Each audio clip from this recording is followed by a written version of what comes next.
Looking forward to this. Obviously, we have the iPhone 7, I guess they're going to be announcing. I guess that's going to be the name of it. Some of the early rumors have been that normally every other year you're going to see a rather significant change in the design of the hardware.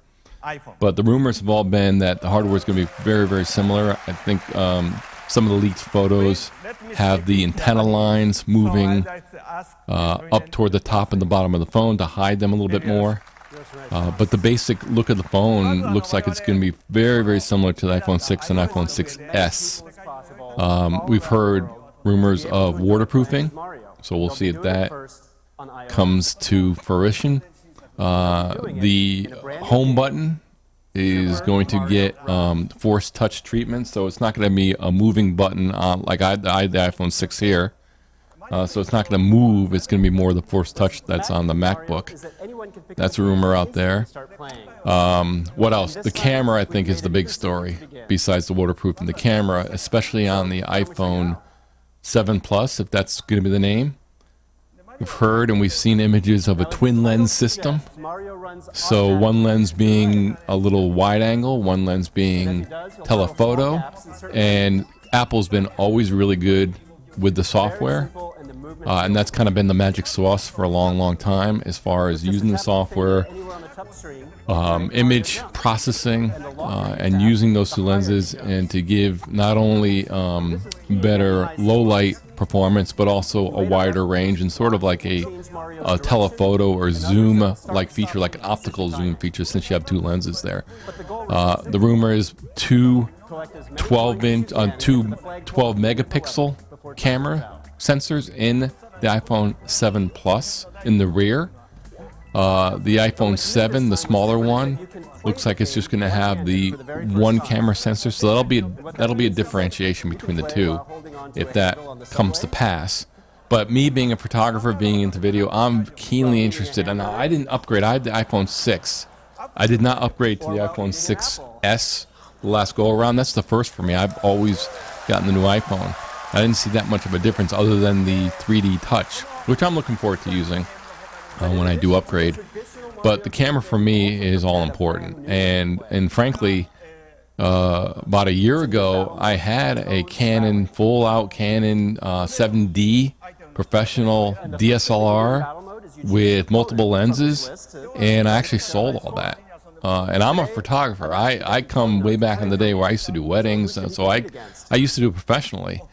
And I just think that the level of quality and the technology that's built into these devices for everyday photography and also photographers, you can bring this along with you, is getting so good that, frankly, unless you're in the business, I'm not in the business of still photography anymore, primarily video. So I do own camcorders. I do own special video cameras, specifically made for video. But I'm really looking forward to seeing that, because I think that that's going to be something that could certainly be worthwhile the upgrade for me.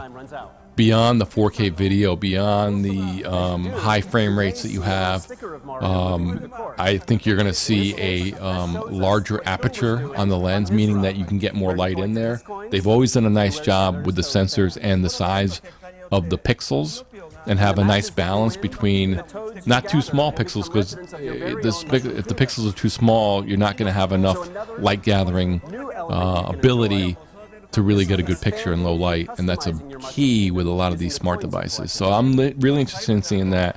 The watch, I do have a Apple Watch, the first edition. There are rumors that they're going to announce the second version of the Apple Watch, and upgraded hardware, along with Apple Watch OS 3, which will be available for download, I would think, within the next week or so, if they follow tradition as far as past years. But that'll be interesting. Rumors on the watch have been built-in GPS, which it does not have now. Better battery, bigger battery. and faster processor. So not a huge upgrade as far as really whiz-bang features, more speed, battery power, and then the GPS chip. And also I think it's going to have a built-in barometer, which enables you, as far as the sensor goes, which enables you to bring in all kinds of other functionality that involve altitude or barometric pressure. Then we have Mac OS. That's a change. It used to be OS 10 with all the various numbers and the various names, and now Apple has gone with the naming convention where they're going to go with Mac OS and then still keep the numbers and the name. So this next version coming out is Mac OS Sierra. It's been in beta, public beta, for a few months now. I actually downloaded it and installed it on one of my older Macs. And I think the key feature there for me is integration of Siri. So that'll be great. And I love, I'm all Mac, all Apple, so I love all that stuff together. So let's see what Tim Cook is saying here. So hopefully he's gonna bring a little bit more information here. Let's turn our attention to education. Apple celebrated its 40th birthday earlier this year, and it's no coincidence that we've been committed to education. It's interesting here. There's a lot of updates here. So he's going into education. So I'll keep an eye on if there's anything real significant. We'll go back full frame to Tim Cook. But just to finish up my thoughts, looking ahead, so Mac OS Sierra coming out. For me, Siri will be big. I've started to really depend on Siri on my iPhone and iPad. It's if you haven't checked it out recently, since the beginning or the launch a few years ago, it's come an incredibly long way, and it also very much more useful as far as, and I think the big story here will be Siri integration with third-party apps. So for example, I travel a lot, so I use Uber in a lot of different cities I'm in. So normally I go on my iPhone, I launch the app, and it's set the pickup location. Now you're going to be able to do that with Siri. So you're going to be able to literally talk to say, "Hey Siri, open Uber and call for a car, call for Uber X car," and it'll do all that, bring up on the screen, and you're ready to go. So Siri has gotten really, really good. I wasn't a fan in the beginning because it really wasn't all that functional, but I think with all the machine learning and all the improvements that they've brought into it, it's gotten really, really good. And I think the third-party support will be, something that is very worthwhile and really make it useful on all the platforms. So that is something I'm definitely looking forward to. And then the big question for me is a lot of the computers, except for the MacBook itself, which they just came out with a new version, basically bumped up the specs on the processor this past spring. All the other MacBooks and iMacs, they're fairly old as far as the current version, MacBook Air, and there's been all kinds of rumors, especially about the MacBook Pro. Are they going to come out with a new version? They're way overdue. Or will they wait for another event maybe a month from now and talk about maybe new iPads and new MacBooks? Will they divide it, or will they talk about it? I'm thinking either it's going to be this event, it's going to be sometime before Christmas, sometime before the holidays, that they're going to have to rev these up. So if you're in the market for a new MacBook, a new computer, or pretty much anything Apple, I would wait for these announcements. Certainly today we're going to hear about the iPhone. That's a done deal, and certainly I would think the watch. But if you're in the market for a computer and they don't say anything today, I would still wait, because I would expect them to make an announcement at some point before the holidays. And there's all kinds of rumors about the MacBook Pro. The one that kind of excites me is the use of LED, like an LED strip above the keyboard, sort of as a secondary display. And then obviously you got the Force touched pad, the Force touch trackpad as well. That technology. My wife has a new MacBook, and I love that Force Touch. I have an older MacBook Pro, so I'm looking forward to seeing that come out. So we'll see if that comes out. So, and then we'll see if there's any surprises. I mean, we've always had the one more thing, very important tool in education. That was last used when they first introduced the Apple Watch. Of course, So we'll see iWork if they have any provides surprises up their sleeve, but I think it's getting a lot harder to keep very secrets popular now. in education, So but we'll also in see. business So he's talking about systems. iWork, so let's go back and hear what Tim Cook And has to say. students love creating stunning documents and presentations and even spreadsheets. I'd like to invite Susan Prescott, our Vice President of Worldwide Apps Product Marketing, to tell you what's next with iWork. Susan? Thank you, Tim.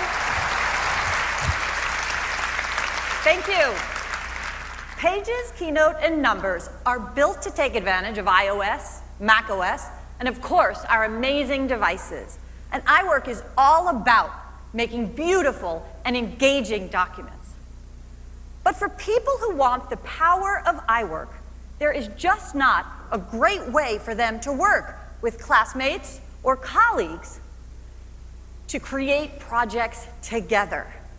But today, I'm very excited to announce and introduce real-time collaboration. This is interesting here. In all the iWork apps. So The real-time exact collaboration, same apps obviously you that's been a use hallmark of on your Google for a Mac, long time. iPad, It's and coming to iPhone. Apple. Now they've got, course, you know, iCloud we all use straightened too. out. You're going to see more and Even more our of big this. presentations, One of my favorite like this features one, of are the built whole using Apple Keynote, ecosystem which is, got me thinking and I'm losing my train of thought where, right here, right now. oh man, We have it's where never it's where edited everything a connects deck together. live on stage before. Continuity. I think the There you reasons go. are So this is obvious. live. Continuity where But I we can are receive so phone calls excited to show on whatever you our device I real-time can receive it on a collaboration. watch, on my We're iPhone, gonna do it. and on my Mac. So obviously they're going this direction as far as collaboration, and rightly so, and really tightening up that So we'll ecosystem. start by hitting escape to go from play mode into edit mode so we can add a couple of slides about collaboration.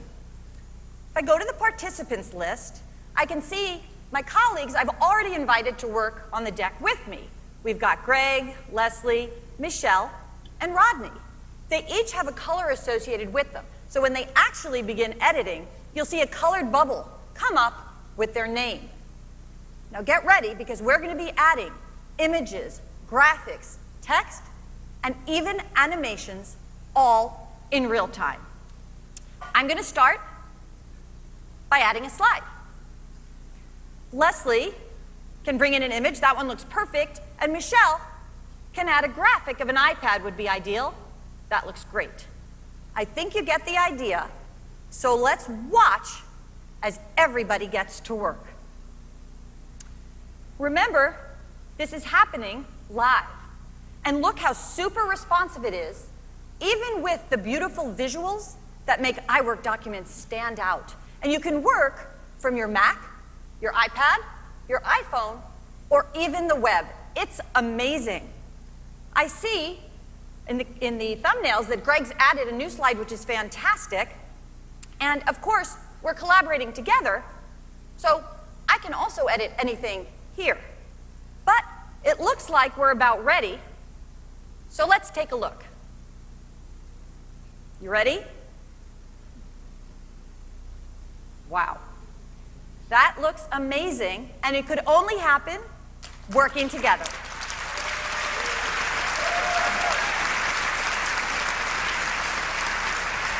That is just a very quick look at real-time collaboration in iWork. It'll change the way you work with classmates, with colleagues, and with friends. You're going to love it. Thank you so much. That's interesting. Thanks, So Susan. definitely going in on collaboration. Apple is, and they should. So that's a little bit about Obviously, education, things that are really knock against important to Google us. and I their now collaboration. The turn Google's been very good at it for a long, long time. new problems. So good move by Apple. I mean, I love all the Beginning the with whole suite. Apple Watch. But again, big competition from Microsoft and Google. Apple Watch. Let's take a look and see what Tim Cook has to say about the Apple Watch. Apple Watch just 18 months ago, and already people all over the world are using it in many aspects of their daily lives. It's the best way to get notifications so you don't miss that urgent phone call or message. You can quickly and conveniently pay for things with Apple Pay. And we couldn't be happier that so many people are using it to become more active and healthy. Apple Watch has really changed what people expect from a watch. Before Apple Watch, these were the top watch brands in the world as measured by sales revenue. This is what happened after we launched Apple Watch.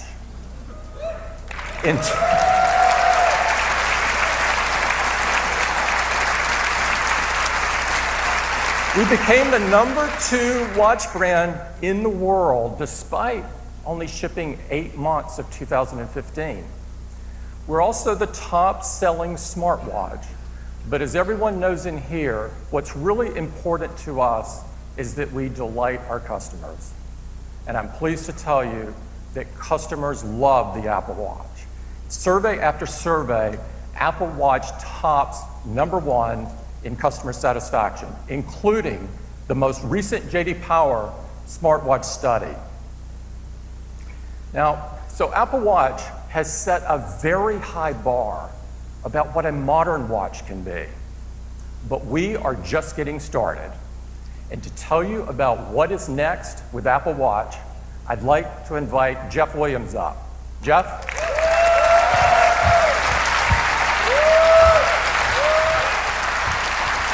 Thanks, Tim.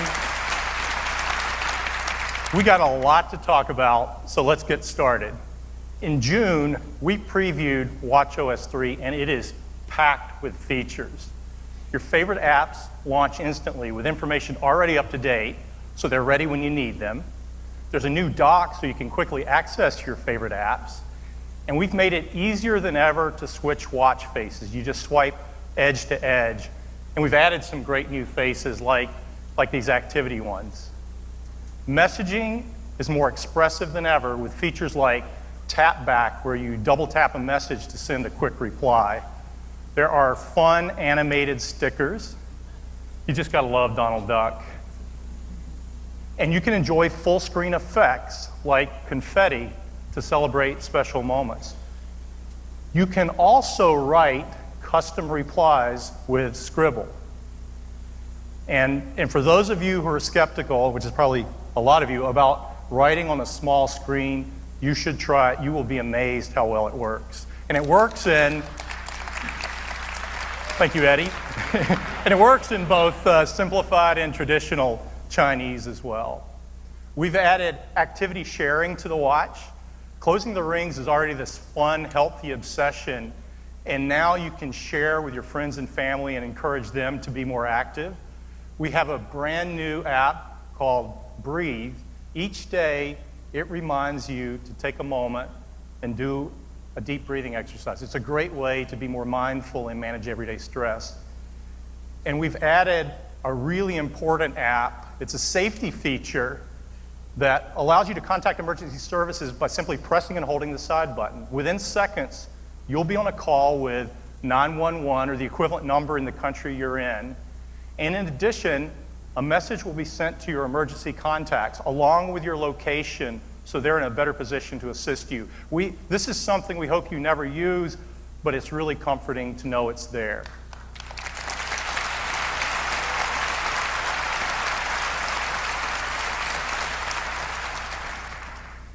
In addition to all these great built-in apps, developers have been hard at work already on watchOS 3. So apps like the Washington Post and Major League Soccer, they launch instantly with information already up to date. Gaming apps like Field Day take advantage of the powerful graphics tools in watchOS 3 like Scene Kit and Sprite Kit. Fitness apps like Sweat with Kayla and P90X have access to real-time heart rate, and Ping will use the gyroscope to analyze and hopefully improve your golf swing. So many great apps, but there's one special one that I'm excited to tell you about today. Pokemon Go is coming to the watch.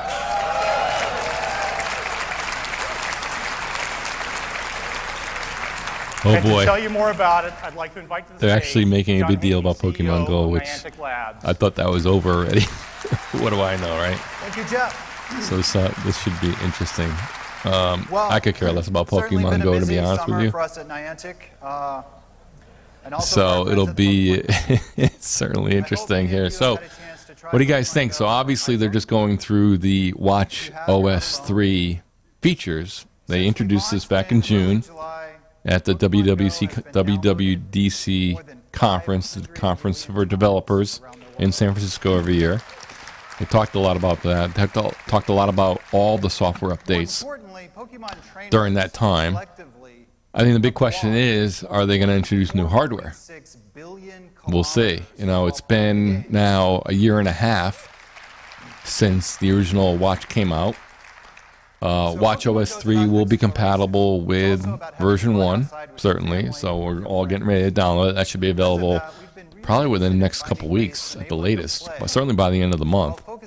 It's been in beta for a while now, since the summer. So that's the question. Will they announce new hardware here?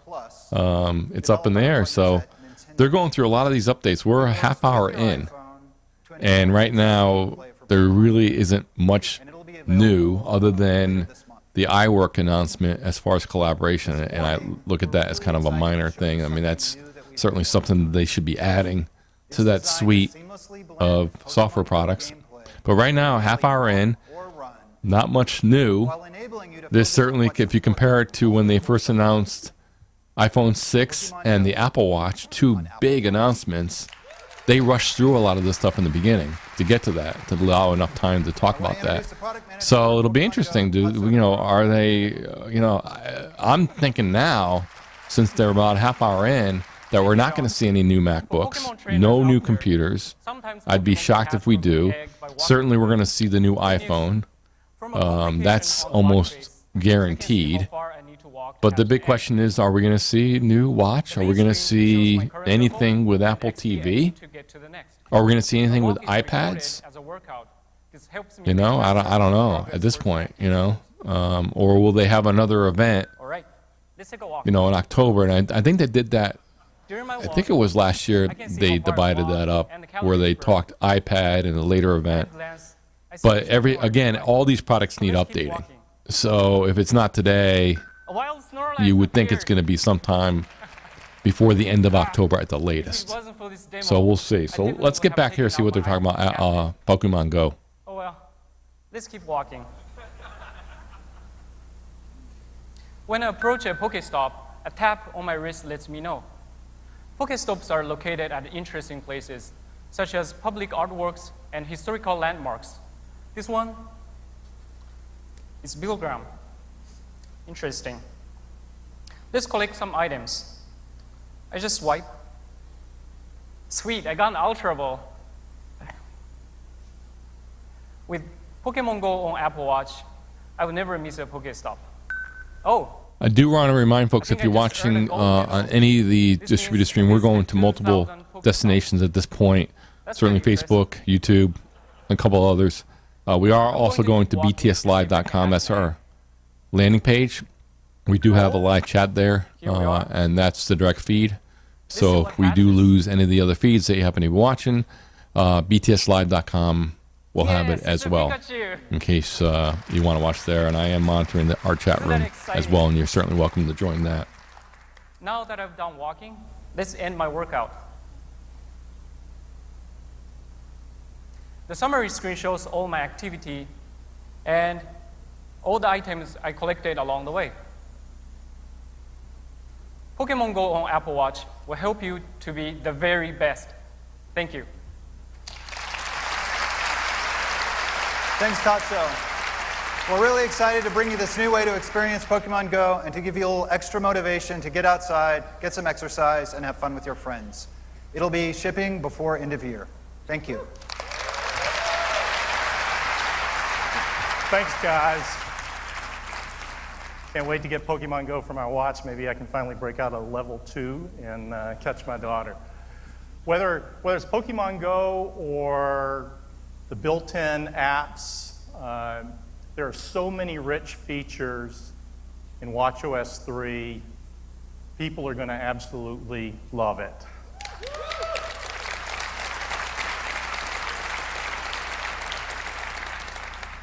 We are going to keep pushing watch forward, and today I'm excited to introduce the next generation of Apple Watch. Here we come. All right, guys, here it is, Apple Watch 2.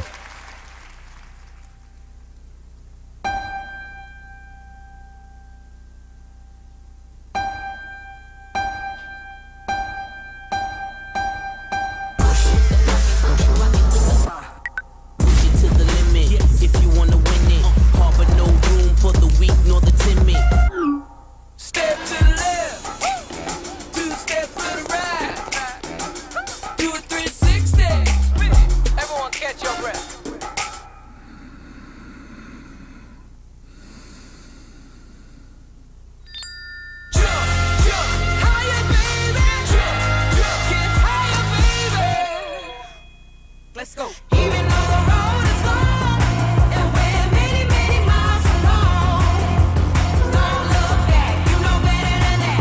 We got a long way to go. Let's go. Now the big thing will be, what are the features here? So this will be what we're going to get into here, but pretty video, but we'll see what the meat is here. Apple Watch Series 2, and it has been completely re-engineered. And it starts with a feature that will change how you use Apple Watch. The first Apple Watch was splash-proof, and Apple Watch Series 2 is swim-proof. Nice, I like that. You got to have the waterproof on the watch. So you can wear it whether you're swimming or surfing or just doing that occasional cannonball. You can keep it on.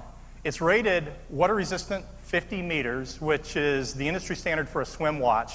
But what that means is the watch needs to withstand the pressure, the water pressure equivalent of being at a depth of 50 meters. And that's pretty deep. And it's especially challenging for a smartwatch because there are so many ingress points. So our engineers have been hard at work developing. That's a great feature. I've been waiting for that. And they've been able to close all those Watches should be entry points waterproof. except one, the speaker. You see, a speaker needs air to produce sound, and if the air can get in, so can the water, and that's a problem. So for Series 2, we redesigned the speaker system, and at the end of your workout, we use the speaker itself to eject the water. Nice. That's interesting. Yeah, give it to Apple. Always come up with something new like that. Apple Watch was robust enough not just for an occasional swim, but for people who want to swim every day. So we built a simulator to test the effects of swimming over multiple years. We put watches in there, run them 24 hours a day for weeks at a time, simulating hundreds of thousands of strokes, so you can wear your watch with confidence in the water. We've also extended the work of our fitness lab to swimming. Now, calculating calorie burn for swimming is really tricky. And we've analyzed over 700 swimmers, different body types, This is great for different workouts. abilities. We've hooked them up to state-of-the-art metabolic equipment. We've even drawn blood samples to look at lactic acid levels. And we've used all this body of information to create an algorithm that will give you the most accurate calorie burn information while you're swimming. And we've created 2 new workouts, a pool swim and an open water swim. And during the workout, you'll get information like lap count, pace, distance, calorie burn. But what's more, the watch will learn about you over time, and it will get more accurate over time. It looks at your individual stroke efficiency, not that of some average swimmer, and tailors just to you. We think swimmers are going to absolutely love this.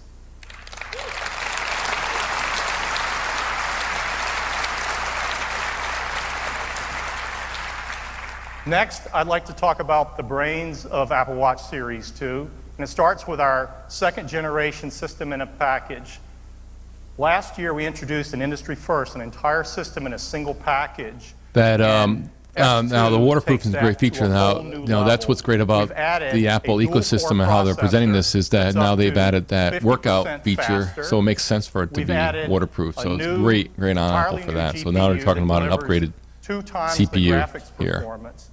And this powerful chip opens up all kinds of opportunities, both for internal apps as well as developers. For example, Night Sky, which it's an app that allows you to identify the planets and the constellations and track the International Space Station. They've been working with S2, and they've been able to add 5 times the level of detail and more than double the frame rate. They're running it at 60 frames a second, which is just a crazy amount of performance to be wearing on your wrist.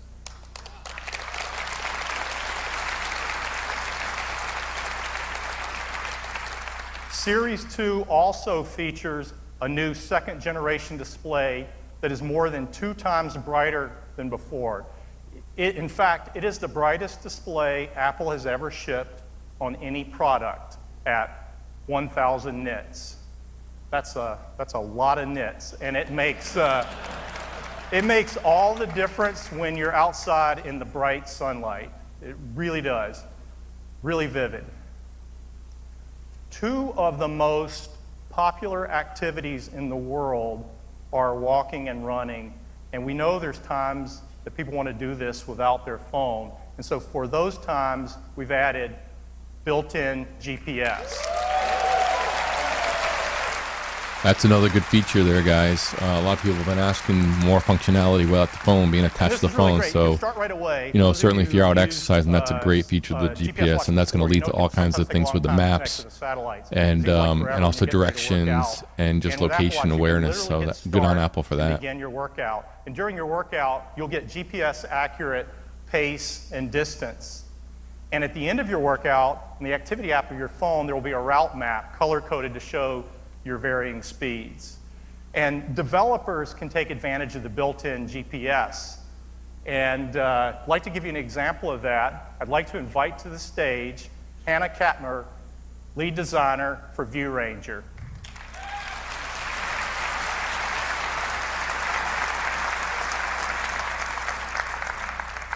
Hi, I'm here today to show you View Ranger, the first ever hiking app on the new Apple Watch, which gives you the ability to enjoy a hike like you never have before.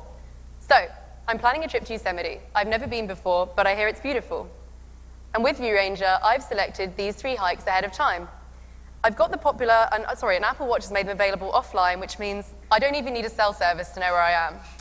I've got the popular half-dome cables on here, and at 14 miles, it's probably a bit too intense this morning. So let's take a look at the 4-mile trail to Glacier Point. This looks like it won't take me quite so long. And with that elevation gain, it's sure to still be a great workout. So let's get going.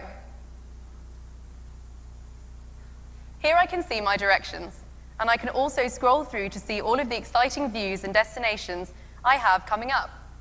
At any time, I can swipe right to check in on the map. I can see my current location and my route progress. In fact, any time, if I stray too far from the path, View Ranger will let me know about it. This really wasn't possible before, but now that Apple Watch has integrated GPS, View Ranger can look out to make sure I don't stray too far off route. From here, we can check in on the map, we can get back on track, and we can continue with the hike. So let's jump forward to about halfway to the view of Yosemite Falls. And with every point of interest, View Ranger provides a quick fun fact. So let's tap into it. Here we can see that Yosemite Falls is actually a hotspot for bird watching. This makes a lot of sense for the Apple Watch. Certainly adding the GPS functionality makes a lot of sense. If you're going to add anything that takes additional battery to use, GPS is a good choice, I think, and I think they're demonstrating this here with this added functionality. Certainly Apple Watch and the Apple ecosystem has been a lot about fitness, and this is a perfect addition to that as well. That's View Ranger, the first ever hiking app to take advantage of GPS on the new Apple Watch. And we're really excited for you guys to try it on your next hike. Thank you. Thanks, Anna.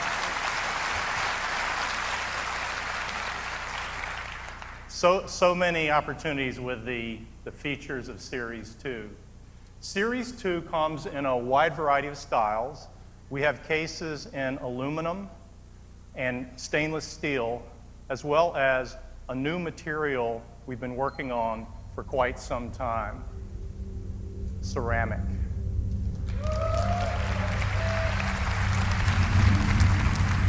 This new white Apple Watch in ceramic has this gorgeous pearl-like shine.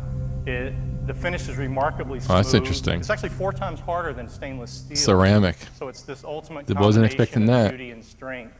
And it looks great paired with a variety of bands. We think it's going to be a wonderful addition to the Apple Watch family. We also are offering Series 2 and Hermes models. Last year, we partnered with Hermes. Again, a company known focus for on fashion here craftsmanship and with the elegance Apple and Watch. style. Hermes And came for out last Series year 2, there are with the beautiful straps, new colors and of the so you can see where this is iconic going here. Not only Tour, technology, but as also well as 2 new fashion. bands, Certainly a good this selling point. single Certainly a good appointment direction to buckle go. and And a you can new see double Apple, buckle cuff. We think upholding people their are going luxury to brand. enjoy these.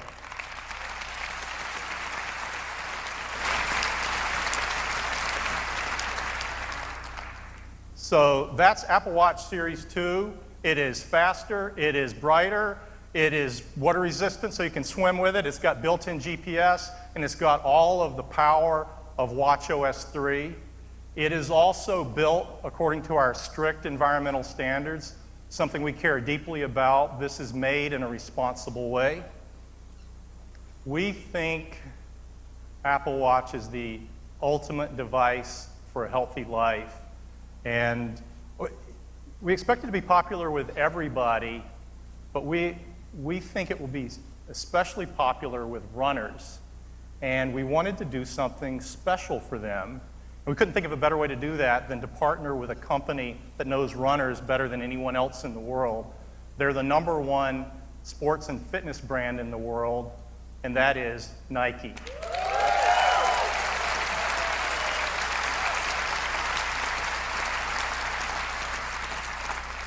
We've worked with Nike for over a decade, and we couldn't be more excited today to announce Apple Watch Nike Plus.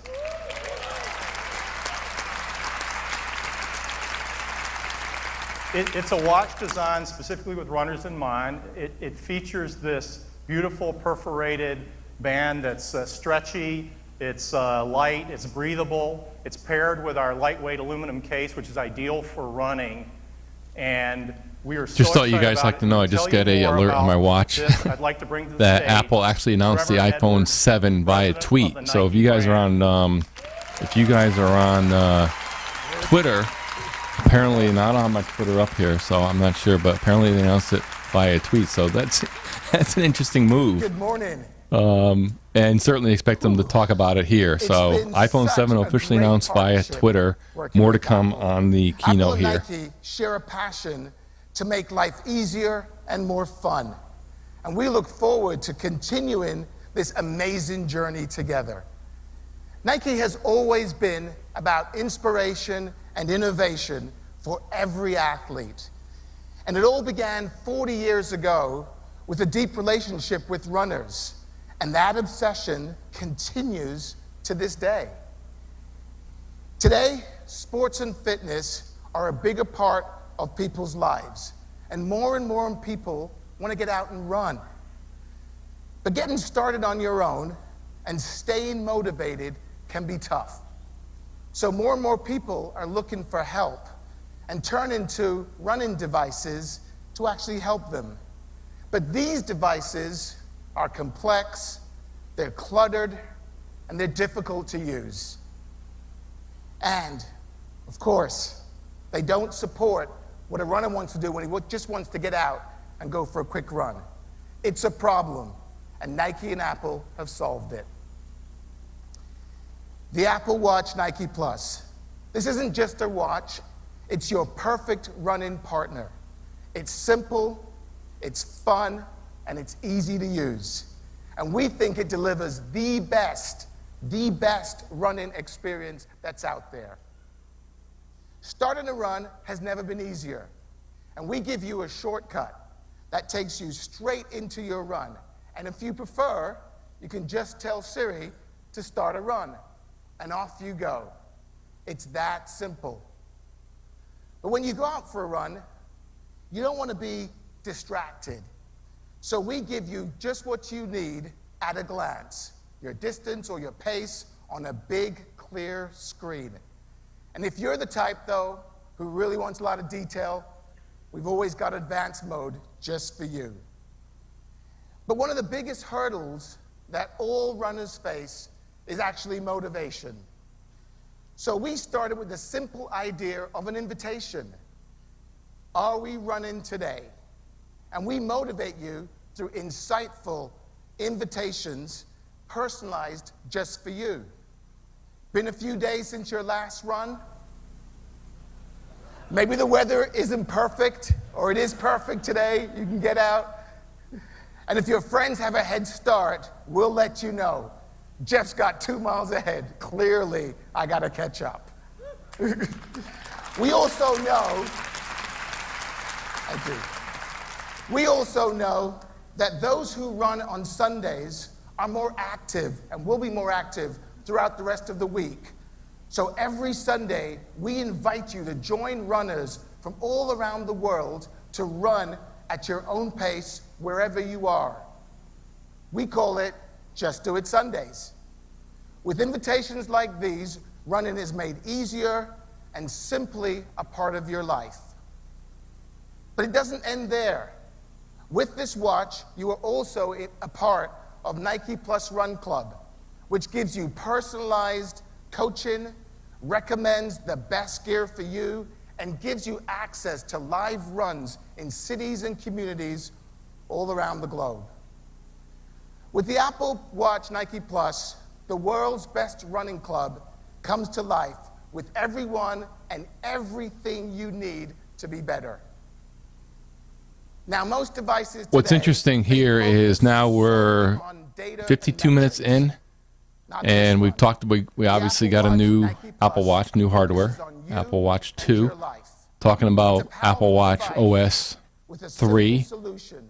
You know, I'm thinking now, you know, as I predicted before, I'm not sure how you guys feel, but probably no mention of computers at all, no mention of MacBooks, no mention of iMacs. I would be shocked, you know, unless they're going to make this a 3-hour-long keynote.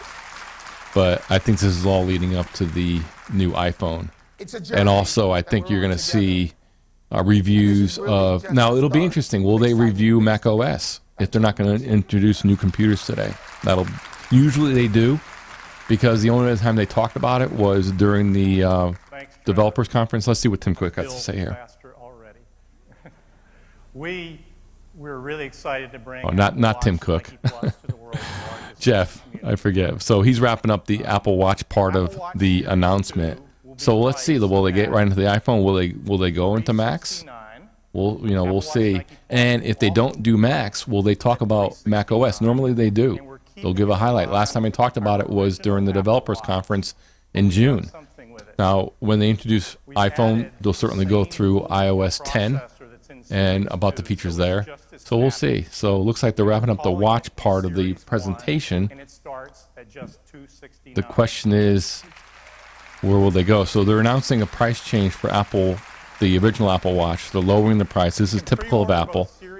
So looks like Series 1 WatchOS 3 is available on the 13th. Is going down to entry level of $269, which is good. Looks like the new software is available on September 13th. That's Apple Watch. Back to you, Tim. So let's see what Tim Cook has to say here. I'm trying to follow this at the same time. Here we go.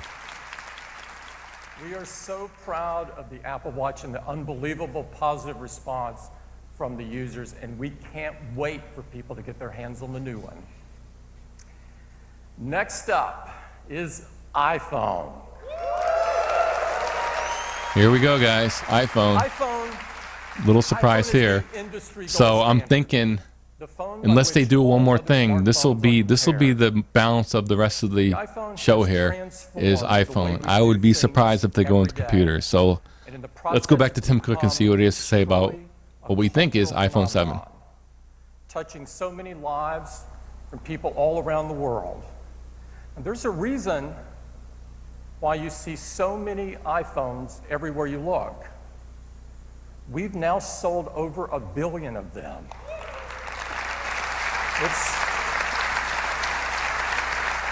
This makes iPhone the best-selling product of its kind in the history of the world. Now, iPhone, like all of our products at Apple, provide users the best experience available by tightly integrating hardware, software, and services. And of course, the software that powers iPhone is iOS, the world's most advanced mobile operating system. We're about to launch iOS 10, which is our biggest iOS release ever. It is jam-packed with new features to enrich your daily experiences. For instance, you can simply just lift your iPhone to wake it. We've added Siri capability for apps from the App Store. So I can say, get me a lift to SFO. And you can book a ride with just my voice. We've added even more intelligence through machine learning. See, I love this Siri integration. If you haven't used Siri in a while, if you're an iOS user, I highly recommend you check it out again. It's gotten really, really good. And what Tim Cook's saying about third-party integration is going to be great. I'd like to take a moment and talk about HomeKit. This is a huge moment for home automation. This is the first time that home automation has been integrated into a major platform. And it all starts here with the Home app, which makes it unbelievably easy to set up and manage devices throughout the home, whether you're at home or away.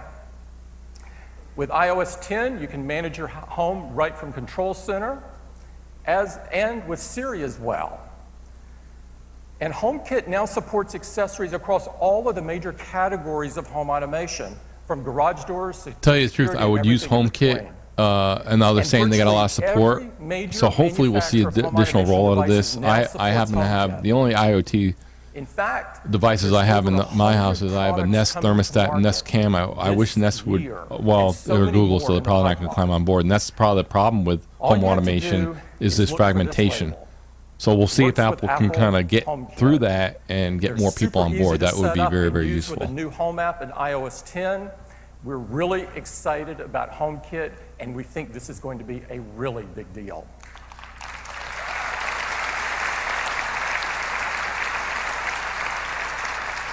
Now, we're also excited about messages and the new features in messages. You can change the behavior and meaning of your message with these new bubble effects. And now there's some new full screen effects like confetti and fireworks, and new stickers. Just peel them, place them anywhere you want. They're available in the new App Store for iMessage, along with some other great apps. And you can easily use these apps to create, to share content, to make payments, and more, all without leaving messages. So that's a quick update on iOS 10, the world's most advanced mobile operating system with some incredible new features. Now, of course, the world's most advanced mobile operating system deserves the most advanced smartphone. I expect the video here. Here we go. And here it is.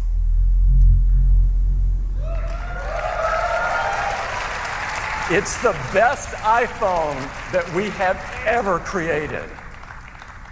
This is iPhone 7.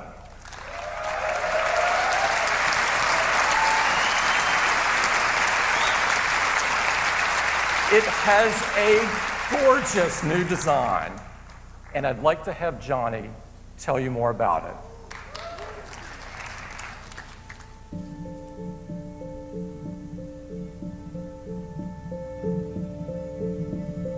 We have created a product that is the most deliberate evolution of our original founding design. An aluminium body and formed sheet of glass describe a singular shape, one made with very few, very precisely engineered parts.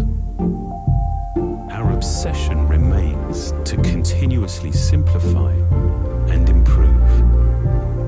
From sculpting the camera housing directly out of the aluminium body to embedding the antenna within the enclosure, essentially making it disappear.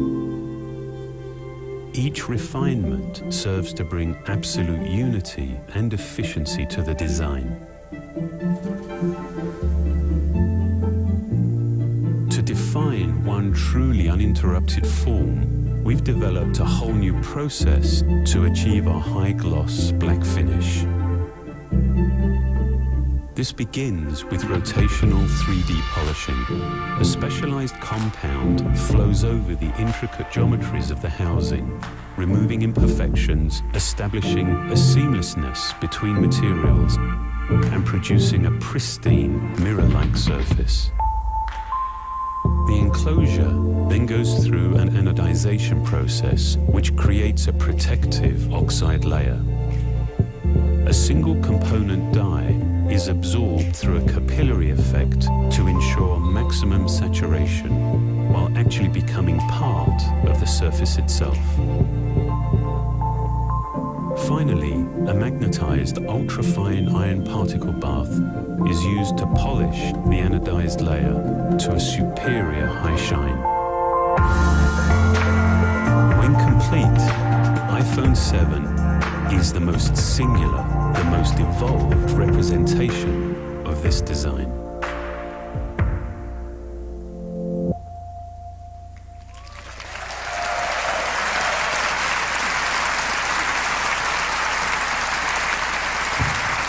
We are so excited about iPhone 7. You got to hand it to Apple. It makes all They- the things you do If they ever every get rid day of Johnny Ive, so that'll be much the better. end. He makes everything you sound more so about great, it. so that'll. I'd like to invite my But it looks colleague great. Phil Schiller up to the Here comes stage. Phil. You got to go to Phil here. He'll be entertaining.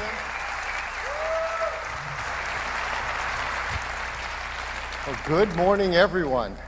I'm excited. I hope you are. This is, yeah, somebody is. This is the best iPhone we have ever made. We're going to cover it with 10 major features. We're going to get right started with number one. You've already heard about it, the design. Tim and Johnny have told you that there is a beautiful, new, refined design for iPhone 7. It starts with this new finish we call jet black. It is absolutely stunning. It is a high gloss finish. So it's a seamless surface between the glass and the aluminum back all around. It is a stainless steel Apple logo.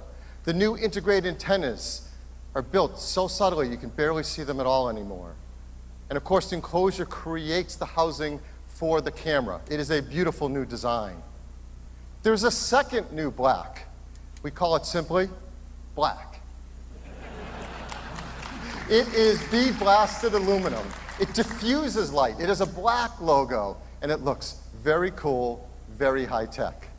Well, the new iPhone 7 also looks beautiful in gold, and in silver, and of course, rose gold. Now the question is, what color are you guys going to get? Number two. I went with. I have the white something one. we use I might go back to one of those hundreds black of ones. times Those a look day. really nice. The home button. The home button is quintessential Apple design. It is so simple, yet so powerful. We use it throughout our day. We click it to go home. We double click it to bring in multitasking. We hold it down to invoke Siri. I think this is where you're going to hear about Program it the. for accessibility. You can put your finger new on home it button. and read your fingerprint with Touch ID. You can double tap it to bring the screen down in reachability. And of course, hold it near a terminal to pay with Apple Pay. It does so many things for us. And we've completely redesigned it to make it more responsive, more reliable, and even customizable in iPhone 7. Now, we've done this before. We've changed our input devices in big ways. You may remember with the iPod, it started with a mechanical click wheel, and then we updated it to an electrostatic wheel, and it was so much better. We've done it recently with the MacBook and MacBook Pro. We've brought out the Force Touch trackpad, and it's the best trackpad we've ever had in a notebook. And we're doing this with the home button. We've re-engineered it. It's now force sensitive, solid state. It works together in combination. See, with this is the new part I was generation waiting for, the Force Taptic Touch engine. home This button. engine is So it's more very similar to the, responsive, what MacBook puts out has. a wider range of So that'll be frequencies, nice because I know and creates people have in had trouble with their real-time home buttons an breaking. incredible That's the feel with only the new home button. moving piece on the In fact, it's so iPhone, useful, other we than use it the throughout the rocker user switch is for the experience. So if you do a volume quick and action also like moving the a silent widget, switch. it gives you So I think nice that's a good thing. That's a feedback. area Feedbacks of for stress on the notifications and iPhone. messages, and even So your I know that the ringtones. Force it's Touch amazing because on the it can be MacBook work programmed great. by My wife third-party has applications. a new MacBook, The and I love that. applications So I'm that have started to work on loving iPhone seeing this 7 come to the take iPhone advantage as well. of this haptic engine are creating new feelings and experiences that could not have been created before in a smartphone. It's really incredible. Number 3, the new enclosure in iPhone 7 and iPhone 7 Plus are water and dust resistant. That's a big one. Now, I it's went swimming with my incredibly iPhone. important to the team When I had to ensure iPhone that 5, I we went swimming with it, protect the and great feeling and that was not a good experience experience. So this is that we all good love on our to iPhones, see. buttons and Long switches. overdue. And to do that and provide this resistant meant re-engineering it from the inside out in many ways, including new seals and new adhesives. And in our tests, it is IP67 protection standard. What does this mean for all of us? Well, even the least coordinated among us don't have to worry in case some unusual mishap happens that your iPhone will be safe from water or dust.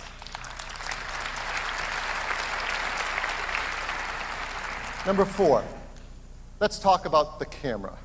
The Oh, camera here is we go. perhaps the most I'm gonna go beloved full screen for feature this. by This is my many of favorite us part. in our iPhones, and customers take absolutely stunning photographs. You can see them around the world in the Shot on iPhone campaign. They are amazing, and they send us them every single day. More pictures to be included in that campaign because it is an incredible camera. And just wait till they get their hands on the new camera system in the iPhone 7. It is a huge advancement in photography for cell phones. Everything about it is entirely new. There's an optical image stabilizer in I think all that iPhones. this is 7 good. and Optical 7 image Plus. stabilization in Helps all iPhones. steady It used to from just be shaking the hands. Plus version. So that's huge. There's a Always wider better optical over f1.8 digital aperture lens that lets because it's the 50% actual more lens that light moves. onto the So that's always sensor. going to be better. But I'm waiting for it, and There's he'll a new probably get to the Plus. 6-element I think you're going to see a lens, so huge you get a upgrade in the sharp Plus. You're going image to see edge to twin edge lens, and I'm without really 1.8 waiting to hear about aperture. that. So back to what Phil Siller is saying about the camera. And there's an all-new 12-megapixel sensor. It has large pixels, it's 60% faster, and 30% more energy efficient. Even the flash is all new. Our True Tone flash, in the same aperture, now has 4 LEDs. It puts out 50% more light, reaches 50% further, and the engineering team has come up with this really cool feature, a flicker sensor. What does that do? Well, the flicker sensor reads the flickering of artificial lighting and can compensate for it in the photos and videos you take. This is really, really big in terms of image quality. But behind it all is the brain of the camera. Ross, who's watching on Image Facebook, yeah, signal it's processor. optical image This enables so much stabilization, of the meaning big that the quality lens we get itself from the moves pictures up and we take down with to iPhone. stabilize the And picture, ISP versus on the chip iPhone in 6 and 7 is 6S. twice the On the throughput smaller of previous iPhone, it was versions. digital, so it was done in software. ISP Optical's do? always better Well, I'm gonna take a quick walk through because some you of don't the have things the any ISP does interpretation every by time we take a software. picture.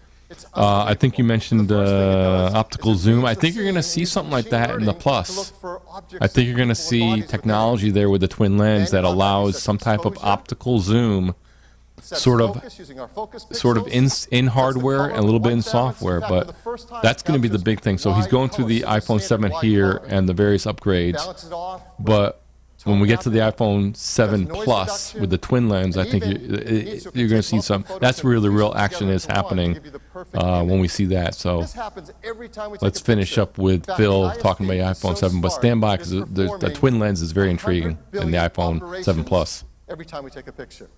And it does it in just 25 milliseconds. This truly is a supercomputer for photos.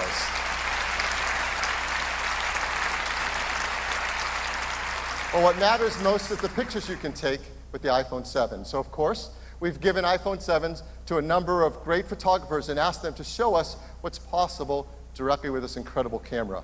And they were so blown away. I want to use one quote of what photographers had to say about this. Christopher Anderson said, "This iPhone is going to be a part of any professional's repertoire of tools. The camera didn't just handle low light, it rendered the separation of colors in a way that reminds me of film just beautiful." That is remarkable praise from a great photographer. So I'm going to show you a few pictures that he and some other photographers took directly from iPhone 7, and these have not been retouched in any way. This is why I mentioned earlier that I actually sold my Canon 7D, which is a professional level DSLR. It's a And when you high-speed get camera quality like floating this, there. this That is what's shows just how possible great it is and how sharp the with the focus. technology now It takes in smart incredible devices. And pictures, Apple's been a whether leader it's black in and white, photography for a long color. time. And I know And the Samsung colors, has come a because we long way, capture wide especially with their color latest gamut devices. images So it's now. been neck and They're neck. much But richer, particularly in this the is what's greens and some possible. of the In reds. fact, Unfortunately, you know, from the slide machine up to I this pretty much projection use my system, iPhone you don't only, get the full and breadth certainly of if the you know gamut what of you're wide doing as colors. far as So what you're composition seeing and here, that type of as thing, beautiful it is, you got isn't as photographers accurate here, and as that's it why actually they is in hand the it to photo when you can see it photographers. on your iPhone. They're getting incredible results And here's an here. example of low-light photography. So So much improved it's since really the original. fascinating So how this customers are gonna love technology taking pictures with has iPhone come, 7.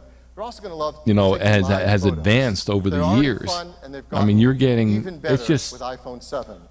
I mean, Now it's we pretty apply spectacular. video And these image sensors are still stabilization. tiny. When you take a live photo, I mean, it used you to can be that edit you them need a after you full frame shot them, like sensor the crop them size of a with live 35 millimeter filters. negative And to get any kind of developers can quality. capture These and edit sensors, live you know, photos reminder that within these their sensors applications are with tiny to iOS fit in the phone. And Developers are really it's excited amazing that in iOS the 10, advances here, you can now especially capture in low raw light. DNG And not files only be able to directly from the capture an camera image, sensor but and do be able even to more capture an complex image editing.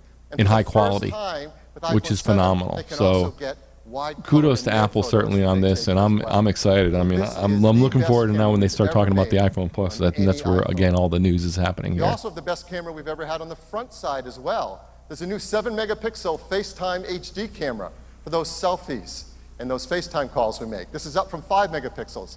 The sensor includes new pixel technologies that we've used on the backside, like deep trench isolation.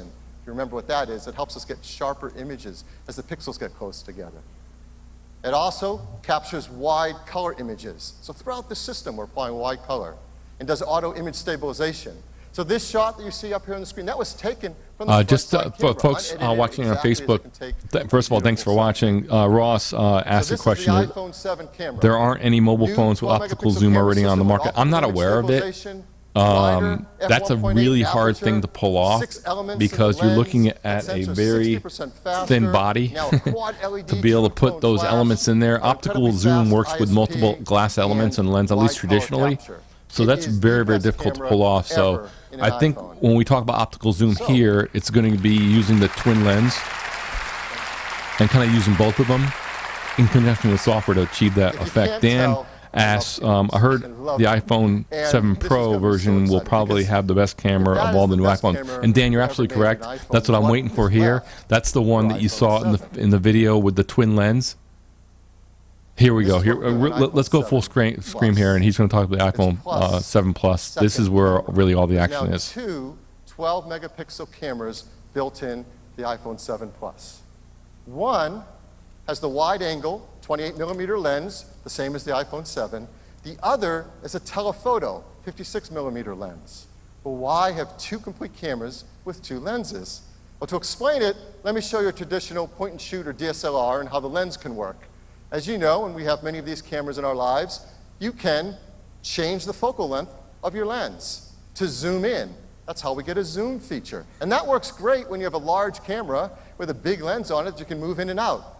That isn't so great on the lens you want to put in something that goes in your pocket or your purse. So we know with two cameras and two different lenses, we can create a zoom feature built into the iPhone. It takes an incredible amount of hardware and software to do it in a way that we can all enjoy, and the team has done something remarkable. So how does it work? The same as before. You go into the camera app to take a picture. But now there's a new button right there on the screen. Let me blow it up a teeny bit. It says 1x. It's right above the shutter. And when you go to take a picture, it's using the wide-angle lens and taking a picture just as always. But now with this button, you can do one of two things. First, you can just tap it, and it jumps to 2x. Now you're taking a picture with a telephoto lens. You're getting the same high-quality 12-megapixel picture with a beautiful optical lens, no software needed. The second thing you can do is you can put your finger on it and drag across it, and you can zoom from 1x to 5x. And as you go beyond 2x, you're doing software zoom. But now, since it's starting with that telephoto lens, the quality of that image is 4 times better than before with software zoom. In fact, it's so much better, we decided to push it even further, all the way up to 10x. So now,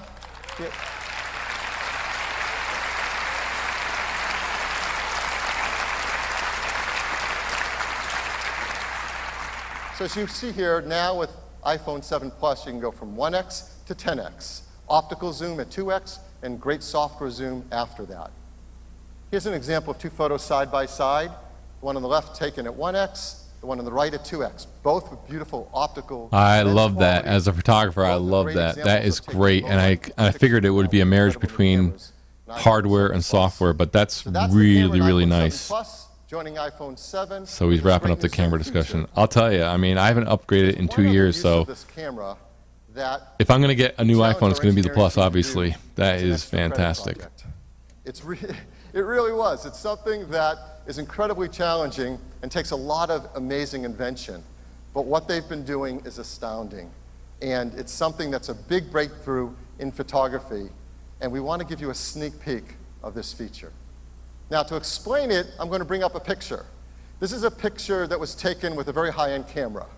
And so it will help us illustrate the feature we're trying to achieve. So let me bring up a picture. You see in this beautiful portrait, the gentleman in the front is pin sharp in focus. And that background has a beautiful blur. This is called shallow depth of field. This is a technique that's really useful for things like portraiture. And it's something that is illustrative of a great camera that has often a very big sensor, like a full-frame sensor, or a really big, fast lens. And the quality of that background blur, that's what's called bokeh. And the higher the quality of the bokeh, usually the more advanced and higher quality the lens and camera system. And the ending result is it feels almost 3D, like the person's popping off the screen. It is a beautiful photo. So our goal is to try to do something like this using the two cameras in the iPhone 7 Plus. And what the engineering team has been doing, hardware and software working together, is truly remarkable. What they're able to do is when we take a picture, is to use the ISP to scan the scene, to use machine learning to recognize people and faces, and then create a depth map of that image from the two cameras and the software. Keep the people in the front sharp in focus and apply a beautiful blur to the background. This is a huge breakthrough in what can be done in a smartphone in photography. So how do you do it? Well, it couldn't be easier. Again, we go to the camera app, you go to take a picture, where you normally select the style of the picture, so panorama or square, there's a new style that says portrait. You select portrait, it automatically jumps to using the telephoto lens, because that 56mm lens is great for portrait lens, and automatically you see the depth effect. Now what's remarkable is that before you take a picture, as you're looking at your iPhone screen, you are seeing that blur in the background. It is being generated in real time as you're looking at your screen. Even high-end DSLRs can't do real-time deep depth preview in their screens. This is an incredible breakthrough. So now I'm going to show you the first picture we've ever shown the world of a depth of field photo taken from an iPhone 7 Plus with this new feature. Before I do, I have to come clean on something because I wasn't entirely honest before. The picture I showed you before, this was taken on an iPhone 7 Plus. Wow. Yeah, that's pretty amazing, guys. So to answer Ross's question in the Facebook chat, it's really, the magic here is really the combination of hardware and software, using the two lenses and being able to blend it. Apple's always been a leader in image processing, and they're showing off here. That looks like, and this is why, and you're seeing a quote here from a photographer, this is why I sold my Canon a year ago, or maybe a little more than that, because it's getting to the point, especially if you're a casual photographer. You know, again, DSLRs, you know, for a professional, when they're in business, there's no substitute, certainly. But if you're a casual photographer, and, you know, especially if you're an enthusiast, I mean, the technology now is incredible. So, I mean, you can see the image quality with the 12 megapixel sensors you have, and also the power of the software to be able to make use of that in image processing, which is unbelievable. I mean, you know, to be able to say that's from a mobile device is absolutely stunning. One more. So I'm very, very excited about this, certainly. Tool. It's not for every style of picture you're going to take, but for the ones you want to use it on, it's a pretty big breakthrough. So how will iPhone 7 Plus users get this great feature? Well, simple. It will be a free software update later this year to all iPhone 7 Plus users. So that's the camera. So this is interesting. So obviously this is something that's taken quite a bit of development. That depth of field feature. That's the magic of software. So it's not going to be available at launch, but I'm certainly looking forward to seeing that. On any smartphone. And an iPhone 7 and 7 Plus, they get even better. They're now 25% brighter than the 6S and 6S Plus. For the first time, they display wide color gamut. That's cinema P3 standard colors. And we do end-to-end color management, from the manufacturing in the factory to the photos you take with the camera to what you see on the display are all color managed in a beautiful way. And don't forget, we integrate within the Retina HD display our 3D touch layer. This is an important element of the user interface, and in iOS 10, the team has taken great use of this, so we're going to use it more throughout our day in very powerful ways. So we wanted to show you one example of an app taking advantage of all of this, taking advantage of the Retina HD display and its wide color, of the cameras built in iPhone 7, and of course 3D touch. We want to show you a photo app, and who knows photos and apps better than Instagram? So I'm very excited to bring up Ian Spalter, Head of Design at Instagram. Ian? So guys, as they bring up guy from Instagram, I'm blown away by the camera and the photography features of the new iPhone. So it's gonna be hard for me not to upgrade. I have the iPhone 6 Plus right now, so I think that I'm gonna be either in line or ordering early or whatever. So the question will be what color I use. So let's take a look at the Instagram. Now, the first thing we love about this new iPhone is this beautiful zoom that goes optically to 2x without losing any resolution. We built a new Zoom UI with haptic feedback, so you can really feel when you push into that digital zoom. But now let's take a photo.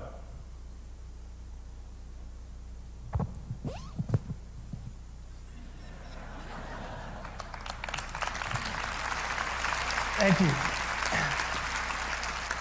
Check out how bright and vivid the colors are thanks to the new wide color capture of the new camera. So, photos don't always capture the moment fully. So with a tap of a button, we use the Live Photos API to quickly create a boomerang to bring the moment to life. You can also import your existing live photos to do the same thing.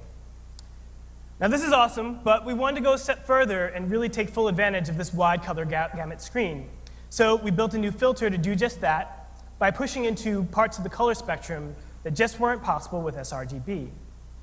So with this new filter, you can see colors pop in a way that you've never seen before. In fact, we've updated all of our photo filters to take advantage of wide gamut. So no matter what your favorite filter is, you're going to be experiencing all of your Instagram photos in full, vibrant color. Boy, it's funny. I know a lot of people that use Instagram, especially the serious ones, will take pictures with a DSLR and then upload it later to Instagram, and certainly with this updated photography and camera features on the new iPhone, you're probably not going to need to do that much longer, or really, because this is phenomenal, and certainly Instagram has climbed on board with this and has integrated their features with the new iPhone. So this is great to see. 6. Let's talk about audio.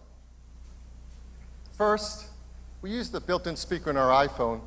Well, they mentioned that they're getting rid of the headphone port, the headphone jack. The rumors have been they're going to be going with the Lightning connector or Bluetooth for headphones. So we'll see if they mention that here. They're talking about speakers right here. Built in to iPhone 7 and 7 Plus are a huge jump forward in audio quality. The first time, they're stereo speakers.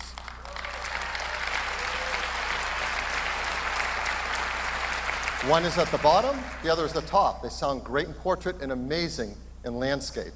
They also put out twice the volume of the speakers in the iPhone 6S and 6S Plus, and they sound better because they have an increased dynamic range. So you have to take a listen to these incredible speakers. They really will blow you away. Number 7, earpods. Apple earpods are the most popular headphones Here we go. in the world. Let's see if they do it here. 7 and 7 Plus, we're moving to connecting them over Lightning. There you go. Why over Lightning? Lightning connection for your earpods. You may not remember, I certainly do, but from the start, we designed Lightning to be a great digital audio connector. Among all the other things it does, it provides a digital audio stream, it provides power to your headphones or speakers, it provides I've been waiting too, Dan. Definitely, this will be the stereo speakers, right, Ross? That's going to be good, and twice, more volume from the device is always good. So this is very interesting. I heard they're going to ship a adapter with each iPhone.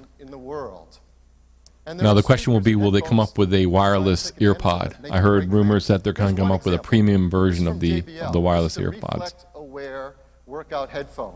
It's lightweight, it's affordable, provides active noise cancellation. In fact, with an app on your iPhone, it's adaptive, and you can adjust how much exterior noise you want to let in or not. And it does it all without batteries and charging, because it works directly over that Lightning connector. Simply not possible on just an analog port. Yeah, Ross, So we're taking the headphones, and I'm the iPhone same 7 way. and It's 7 almost Plus like when they went to the Lightning connector full time. It's an adjustment. I think this is a good move going digital like this who do have some for long term. old connected devices out there. So we've also made this. It's an adapter, Lightning to Mini Phono audio adapter. And we're going to include that in the box with every iPhone 7 and 7 Plus as well.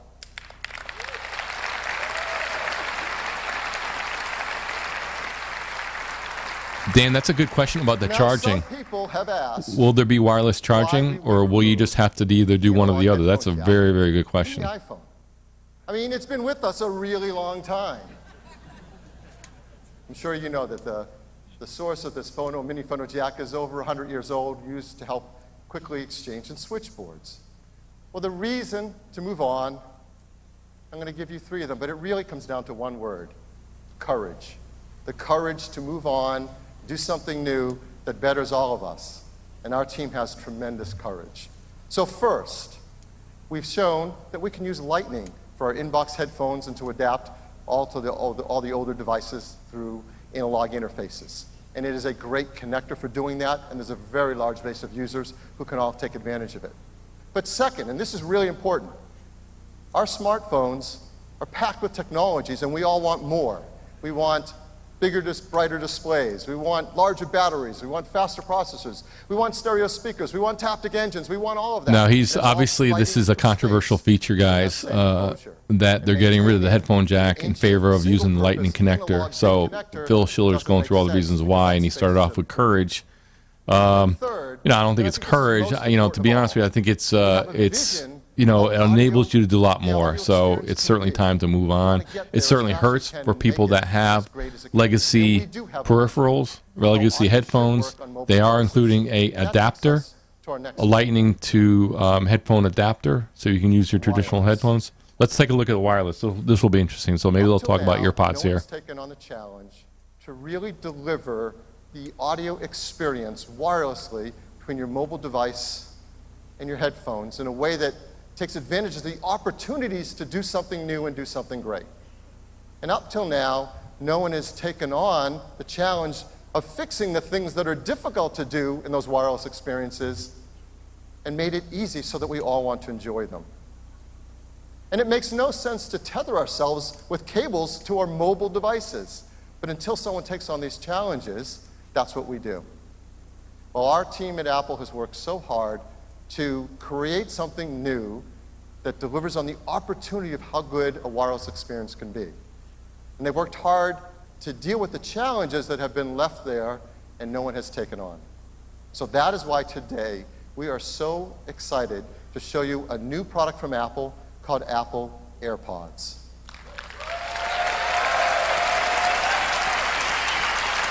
And here they are.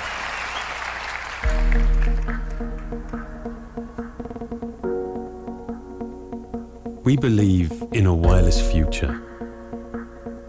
A future where all of your devices intuitively connect.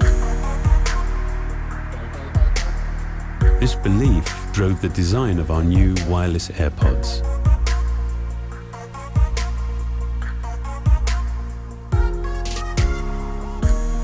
They have been made possible with the development of the new Apple-designed W1 chip. It is the first of its kind to produce intelligent, high-efficiency playback while delivering a consistent and reliable connection. Infrared sensors detect when each AirPod is in your ear, so they only play once you're ready to listen. motion accelerometers also respond to your touch, allowing you to access Siri with a double tap. When you're speaking, voice accelerometers recognize the vibration and source of your voice. Then, working with a pair of beamforming microphones, reduce external noise. Each AirPod provides up to 5 hours of listening on a single charge, while the compact wireless charging case delivers more than 24 hours of battery life. The W1 chip enables intelligent connection to all your Apple devices and allows you to instantly switch between whichever one you're using. And of course, the new wireless AirPods deliver incredible sound. We're just at the beginning of a truly wireless future we've been working towards for many years, where technology enables the seamless and automatic connection between you and your devices. Wow. Wireless. So they're going a custom route here. So they've come up with a whole new chip, whole new wireless standard, I guess, for these Apple EarPods. And Dan makes a good comment. Could be a choking hazard for children. Certainly, that's a good point. And another thing to keep charged, absolutely. So I would think that that case probably has some built-in charging to it as well. You're just going to be blown away. How do you set them up? You simply put a pair of AirPods near your iPhone and open the case. The user interface pops up and says connect, and you tap connect. And that's it. There's no step 2. There's nothing else to do. You simply connect. And that one step also connects you with your Apple Watch. So you're automatically set up for both your iPhone and your Apple Watch. You can start listening. And as you have playback on either device, the AirPods automatically switch to whatever device you're using. In fact, we also use iCloud to propagate that setup across your iPads and your Macs as well. So one-step setup across you can all see your where they're devices. going here with the whole ecosystem.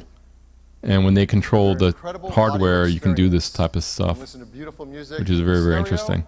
Or if you want to use one just to talk to Siri or make a phone call, it automatically routes the audio across whatever you choose to do. There's no buttons, there's no switching, there's no pairing, there's no unpairing. Those things are of the past. And it all started with a brand new chip, the W1 chip, Apple's first wireless chip. And there's so much technology packed into each AirPod. There's the chip, there's dual accelerometers, optical sensors, beamforming microphones, antennas, batteries. It is a technical tour de force in this minute. How much? AirPod. Get your wallets ready, guys. They deliver great battery life, 5 hours each. And there's a Under battery $100? and What do you charger think? built into its case. Hopefully. So you can recharge directly from the battery in the There case. you go, for up to Dan. 24 hours of Built-in listening. case And then plug in recharging. Lightning once you want to charge the case and the AirPods together at once. And they're so small you want to carry them around with you everywhere. Here they are alongside our wired EarPods. They really are small and comfortable. So that is the breakthrough AirPods, based on our W1 chip. And at the same time, Beats is also coming out with a new line of headphones. They're not going to tell you the price. Also taking advantage of this W1 chip. Price and when doing it's the going to be same great available. work with our software to make the experience easy to use. So today, Beats is launching the new Beats Solo 3 Wireless. Beats. I don't know how you guys. Incredible audio quality, I'm not a up to big Beats 40 fan. hours Not of listening great. time using that W1 chip. And for workouts, Power Beats 3 Wireless, the best active headphones, and now they use Ross, our W1 chip it would as be well. awesome if it was Sound $30. I and don't think battery it's going to be life. that And an low. entirely I think new that's what the line, normal Beats headphones are. X. Free meant. This is an affordable, I light, wish. comfortable headphone for all throughout your day. I'd be all for Those that. 3 plus the new AirPods mean is now a brand new wireless experience for everyone, regardless of what kind of style of headphone you want to wear. Price. And that's wireless. Oh, come on. That's interesting. They didn't say the price. Nice. Let's talk about Apple Pay. Our customers love using Apple Pay. I wish it was in more And this is places. amazing. In the U.S., merchants tell us that over Let's hear about Apple 90% Pay. of wireless transactions on contactless payment are now made with Apple Pay. It is a huge hit.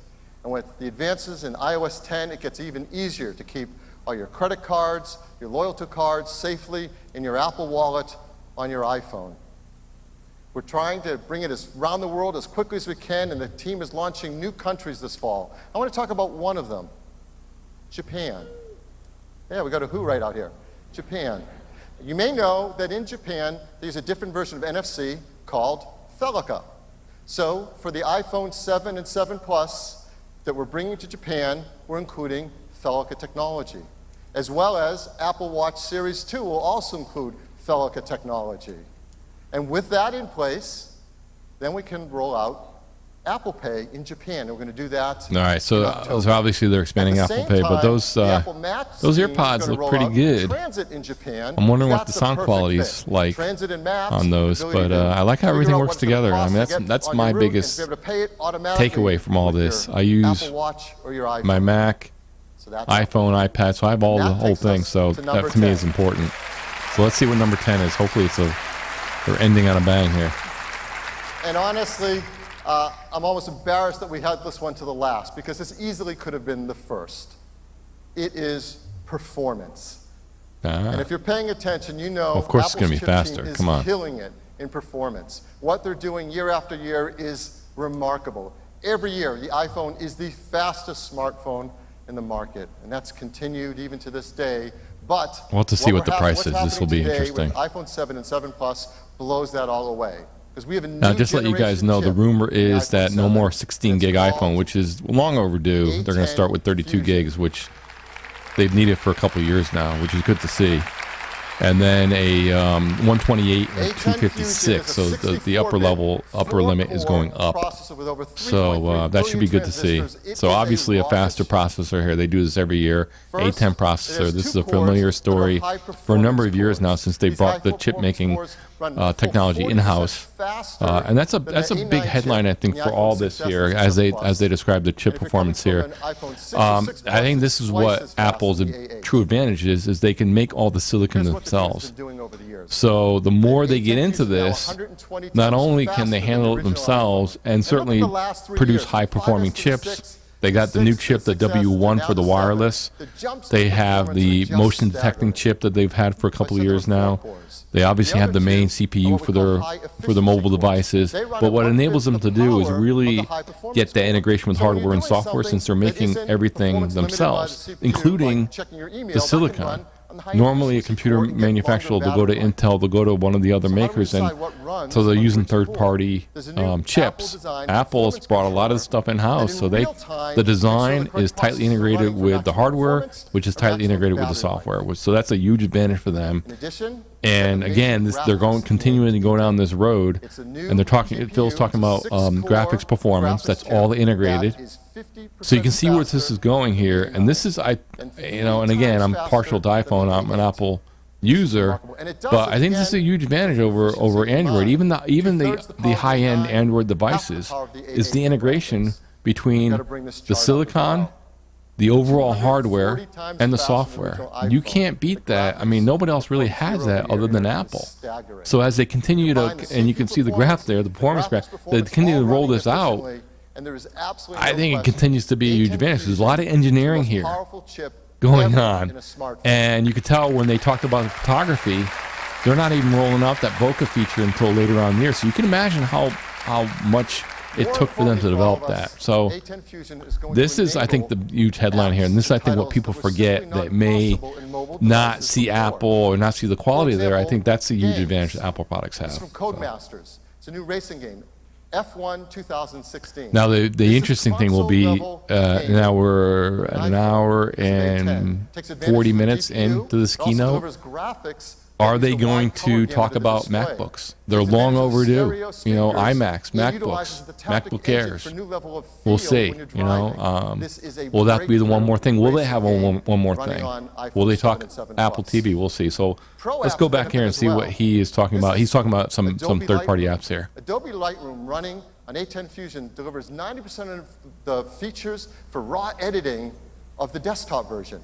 I mean, that's incredible. Adobe Lightroom on a phone in your pocket doing raw editing. It's simply incredible. But we want to give you one example of a game running live on the A10 Fusion to show you what it's capable of. So I'm very excited to bring up Heather Price, co-founder of this game studio. Heather? Thanks, Phil. Thank you. As mobile game developers, we could not be more excited about the horsepower of the iPhone 7.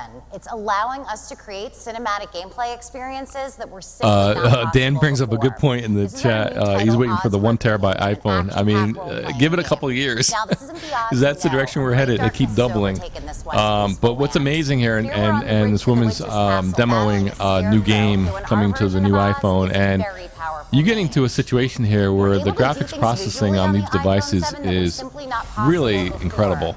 Note the real-time And just the reflection, frame rates that you're weather able to effects, achieve. all Now, I'm not a stunning gamer. and expensive from Yeah, I'm a CPU video guy, standpoint, so but it's running just flawlessly important for on the me. iPhone But 7. the processing And when power here, and that south comes past an into earthquake, photography as well, you'll is see we even absolutely have been able to add astounding. some really cool environmental Where they're going with this. And again, I think Apple making their own silicon Okay, Scott, chips, let's finish this monkey being cat able to talk. design the chip from the ground up, the hardware and the software, I think gives them a huge advantage here. You know, and they obviously have the ecosystem, so they're going to bring the developers in to support this. And you're seeing it here with this particular demo. But that's a huge advantage over Android. In fact, most Android devices don't even get updated to the new Android software. The new operating system, it's very, very difficult to get an upgrade. So that kind of fragments the whole market there. So that's a little bit difficult. I mean, you got some wonderful hardware on the Android side. I mean, Samsung makes some great hardware. There's a new up-and-coming companies like Huawei that makes great hardware. But it's tough because if you don't have that true integration, it's going to be very, very tough to beat the iPhone, I think, long term. So I'm hoping they announce some MacBooks here. We'll see if this is if they are going to end here, if they're going to do one more thing. I don't know what you guys think. Hopefully, it'll be nice to have some surprises. Everything comes out in rumors, so I'm looking for a surprise here. Hopefully. Off with Arcane Nova, one of Scarecrow's most powerful abilities.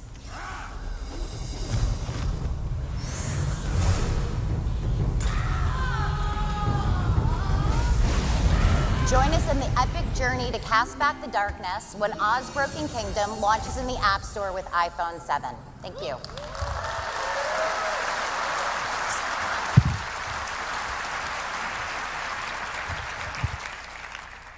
Nothing proves performance like 400 flying monkeys. Well, our A10 chip delivers performance and incredible efficiency. So here's the battery life numbers on iPhone 7 and 7 Plus. Great battery life numbers across the board.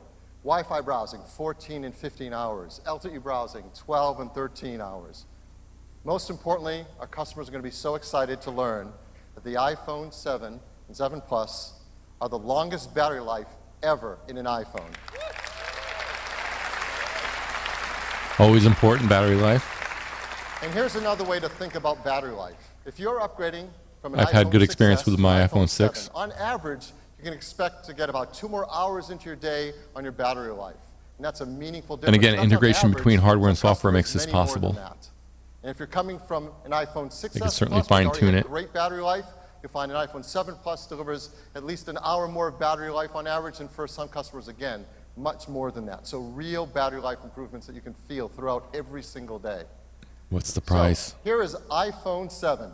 There we It is go. packed with I would imagine the unbelievable pricing will be technologies. The 12-megapixel similar camera, or the same large 4.7 as past HD years. They just display up the with specs, wide up the color gamut, storage. We'll optical see what Phil image has to say here. stabilization, a 7-megapixel FaceTime HD camera, a new home button.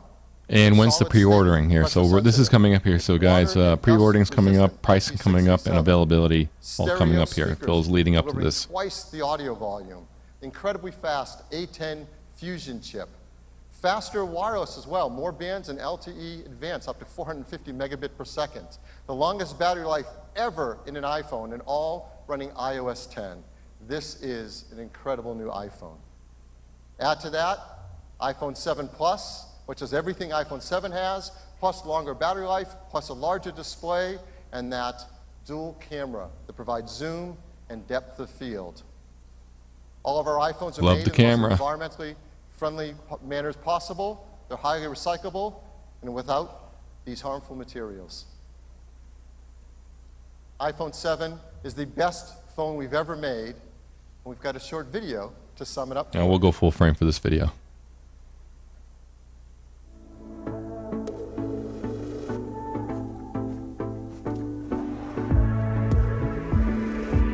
This is iPhone 7.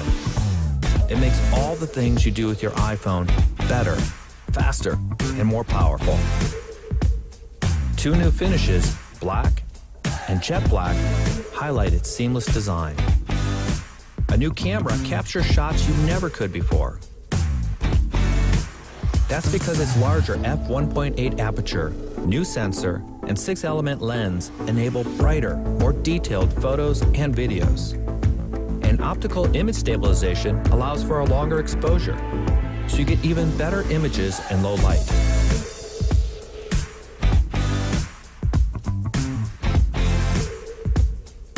The Apple-designed image signal processor analyzes every shot to automatically deliver the very best results. And the quad LED True Tone flash illuminates brighter and farther. iPhone 7 Plus also features a telephoto camera. The 2 cameras operate as one, giving you 2 times optical zoom and high-quality imagery when you zoom even farther. The new Retina HD display with a cinema standard wide color gamut is the best and brightest ever on an iPhone. It's also the first iPhone with a stereo speaker system, delivering a powerful, immersive audio experience. The enclosure has been entirely re-engineered to make this the first water-resistant iPhone. It's driven by the A10 Fusion chip, the most powerful chip ever in a smartphone. High performance and high efficiency cores let you do the majority of your tasks at a fraction of the power, giving you the longest battery life of any iPhone. iPhone 7 makes the things you do most even better. It's the best iPhone we've ever made.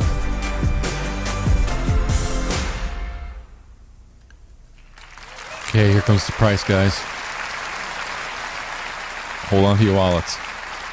There's a complete line of accessories, all new Apple design accessories for iPhone 7 and 7 Plus, new cases, new battery cases, new charging docks, and of course, incredible new AirPods. So, what will iPhone 7 cost? Yes. Well, we're really excited to tell you that iPhone 7 costs the same as the iPhone 6S that it replaces. There you go. No Just surprise there. $649. Same price. And it comes in silver, gold, rose gold, black, and the new jet black. 5 colors. In these configurations.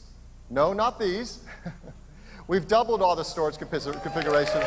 There you go. So now it's 32 About time. gigabytes, 128 gigabytes, and 256 gigabytes. And jet black specifically comes on 128 and 256 gig sizes. iPhone 7 Plus starts at $769. It also comes in 32 gigabytes, 128 gigabytes, and 256 gigabytes. And again, jet black specifically on 128 and 256 gigabytes. So now this is our new iPhone lineup. It starts with iPhone SE. We move the 6S and 6S Plus down to the middle of the line. And at the top of the line, the new iPhone 7 and 7 Plus. We're going to keep 2 configurations of the 6S and 6S Plus around. We're going to do something we haven't done before. We're going to upgrade the storage in those as well to 32 gigs and 128 gigabytes. Interesting. No 256 on the We think customers remaining at that price 6S. range are going to really appreciate that. Now, we know many of our customers purchase their phones today on installment plans. So here's the pricing with a typical 24-month US carrier installment plan. iPhone SE starts at just $17 a month, iPhone 7 at $27 a month. Last year, we introduced you to a new program from our Apple stores here in the US. It's called the iPhone Upgrade Program. It's a great way to get your iPhone new every year, an unlocked phone with Apple Care at an affordable price. So I want to make a shout out, first of all, to everybody who bought this program last year because you're becoming eligible this year to get your new iPhone. For everyone else, when you're thinking about getting an iPhone this year, realizing the opportunity these people have taken advantage of, you may want to do the same thing so you can get a new iPhone every single year. We're expanding the program to not only the US, but also Very the smart UK of Apple to and do China this. as well. Keeps you in the ecosystem. So, when can you order your new iPhone 7 comes the ordering. 7 Plus? Orders start this Friday on September This Friday, 9th. pre-orders for all the It new will start iPhones? shipping 1 week later on Oh, September nice. 1 week 16th. later. The team's working hard to get it to as Following- many customers so, around the world as a week from possible. Friday, you'll be On able to get it in September your 16th, hands. We're going to begin with this list Pretty wide 28 rollout. geographies. I hope you find your favorite country there. And 1 week later, 30 more. So again, the team's working very hard So to bring typical these out Apple. quickly around the world. The pre-orders this iOS Friday 10 becomes available on and September available 13th. on I know we're all the gonna be upgrading 16th. to that And as typical well. for iOS, And available last, next new AirPods Wednesday. will ship in late October and priced at just Oh, $159. $159. So that's our news on iPhone. Thank you. So those AirPods, Thanks, 159. Let's think about that one. What a morning. Is this the wrap? Are we wrapping it up here? From all the details Let's that see. we've shared, We'll go full screen the level of care that we on put into the products. Tim here. This If is he what we wraps it love up, to do. we'll wrap We've up seen some too. incredible products. iPhone 7, the most advanced iPhone ever. It makes all the things you do so much better. Will we get one more thing? AirPods, I don't know. helping Let's find usher out. in the future Hopefully. of wireless audio, providing effortless and magical listening experience. And the new Apple Watch Series 2, built-in GPS, incredible water resistance, and a powerful dual-core performance. It's the ultimate device for a healthy life.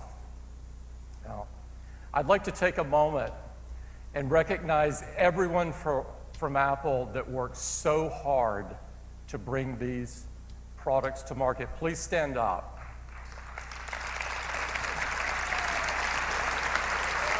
Hey guys, my wallet's feeling it too. I think Dan has wonder if there's price change for the iPhone 6 cost then. So yeah, I think that goes down. I think they mentioned it before. They kind of did it quick, but normally it's about $100 less, I think, for the older It's an iPhone. inspiration and a privilege to have the opportunity to work with all of you. Is this it? We'll see. You know, the Bill Graham Auditorium Musical is a guest? legendary music venue. Oh, here we go. Musical guest. Music That's the one more thing. is at the core of our DNA. And It I'm deeply probably going to inspires cut away and for the moves music us. because I don't want to get tagged here. We'll see. So stay right where you are, because today we are honored to have an amazing artist join us. She is not only a remarkable and talented singer, but she's an incredible songwriter, writing for both Who is it? herself and for many other artists. She's been headlining the biggest music festival. I'd rather have all over one the more world. thing, not a musical She is performance, currently but what are you going to topping do? the charts, holding #1 on AirPlay. Her new song and video premiered on Apple Music earlier this week, and she is here to perform it live for the very first time. Please join me in welcoming Sia. Oh, see ya. Well, guys, I got to bring down the volume of that. Let me just shut that down. So what do you guys think? I'll leave the video up here. So just to recap, no new MacBooks, no new iMacs. We have, they've introduced Sia as a musical performance. So this is obviously wrapping up the whole presentation here. So no new MacBooks, no new MacBook Air, no new iMac, no new iPads, no mention of iPads whatsoever. What we did get was new iPhone, iPhone 7, iPhone 7 Plus. I think the headline there, a couple of headlines. One, waterproof or much more water resistant on the iPhone. Camera, much better camera, a big upgrade, especially on the Plus version. Our first dual lens camera, and there's some magic there as far as software, so you can get some nice depth of field on your portrait work. That's going to be a software upgrade happening later on this year, so it brings it much more in line with a DSLR.